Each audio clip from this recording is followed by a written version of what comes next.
Real Country 1430 AM and 107.3 FM, WRDN. Brian Winnikins from World Dairy Expo. Thank you to our expo sponsors, including Wisconsin Soybean Marketing Board, Synergy Co-op, Wisconsin Farmers Union, Wisconsin Corn Growers Association, UtterTech, Osteoplastics, and Compeer Financial. And joining us right now is Tim Trotter. He is CEO of Dairy Business Association.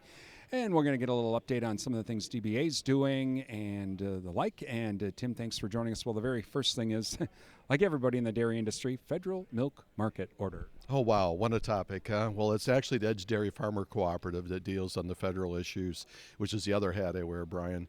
Yeah, we're very involved. Obviously, I think we're in week 7 of the federal hearings down in Indiana.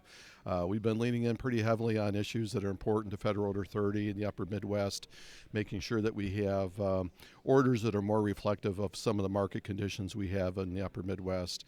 Obviously, we have a lot of privates up here, which is a great asset that we have in the state and in the region.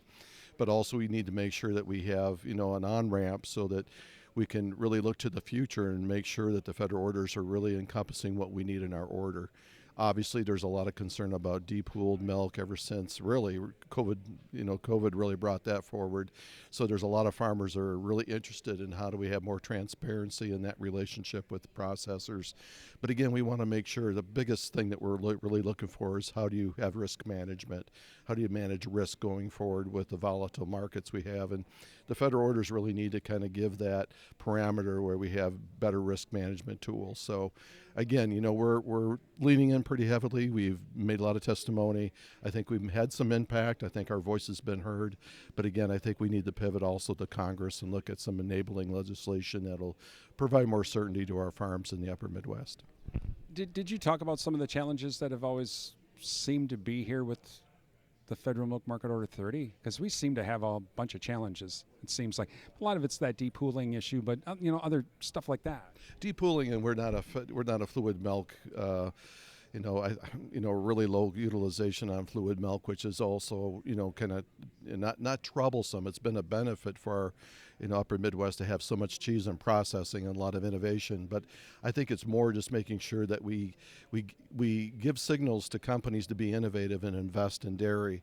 And I think that's the biggest criticism or concern we have is just making sure that the system works for all orders. And I think our order is going to require something different.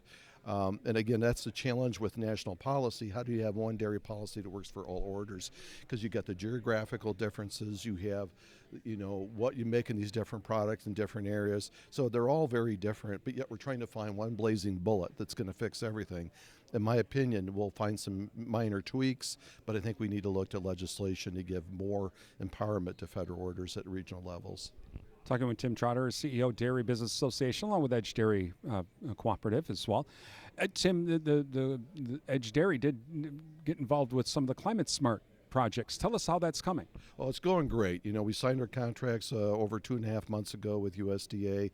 We are strictly in the startup mode. Essentially, we're starting a whole business unit to really work with farms to help in their sustainability journey. Obviously, we want those farms to be able to leverage their data to help better market position within their private processors. We have several private processors looking at this as an onboard to be able to bring farms into the tent and really kind of develop a new market for climate smart commodities.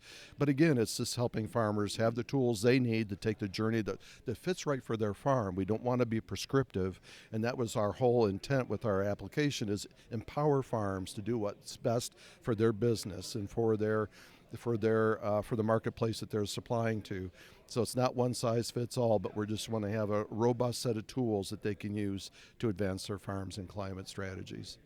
As you're developing this, have you run into any snags? I'm sure you have. Well, it's a startup.